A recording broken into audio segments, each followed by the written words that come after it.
અમદાવાદમાં ફરી ઝી 24 કલાકના વેલની અસર થઈ છે। એલિસબ્રિજ જીમખાના પાસેથી ખુલ્લી ગટરો બંધ કરાવાઈ છે। સોમવારે ઝી 24 કલાકે ધારદાર અહેવાલ રજૂ કર્યો હતો।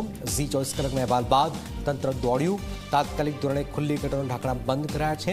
ખુલ્લી ગટરોના કારણે અકસ્માત થવાની ભીતિ હતી, આપ જોઈ રહ્યા છો। તાત્કાલિક ધોરણે ખુલ્લી ગટરોના ઢાંકણા હાલમાં બંધ કરાવાયા છે।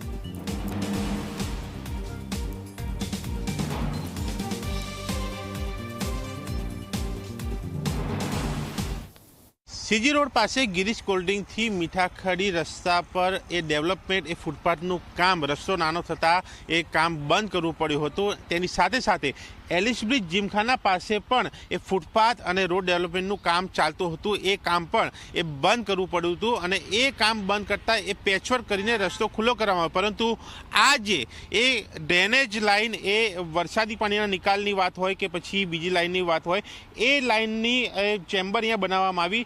ત્યાં 2 દિવસ પહેલાં જ જે ઝી 24 કલાકે અહેવાલ બતાવ્યો ત્યારે આ જે ઢાંકણું જે છે અહીંયા ન હતું, એ ખુલ્લી એ ચેમ્બર હતી। પરંતુ આ અહેવાલ બાદ અહીંયા આ જે છે એ ઢાંકણું અહીંયા નાખવામાં આવ્યું છે। પરંતુ એ જોઈ શકાય છે કે આ ફરતે જે ફિનિશિંગ એ પુરાણ એ પેચવર્ક કરવાનું હોય એ હજુ પણ બાકી રાખવામાં આવ્યું છે। એટલે કે એક ઇમ્પેક્ટ આવી છે, એક ખુલ્લી ચેમ્બર એ બંધ કરવામાં આવી છે જેથી કરીને વાહન ચાલકો અંદર પછડાય નહીં, કોઈ અકસ્માત ન બને।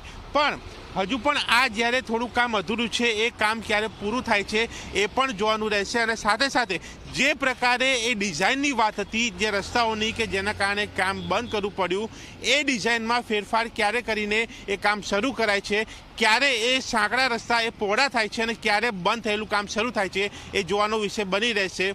કેમેરામેન અમિત સાથે દર્શન રાવલ, ઝી મીડિયા, અમદાવાદ।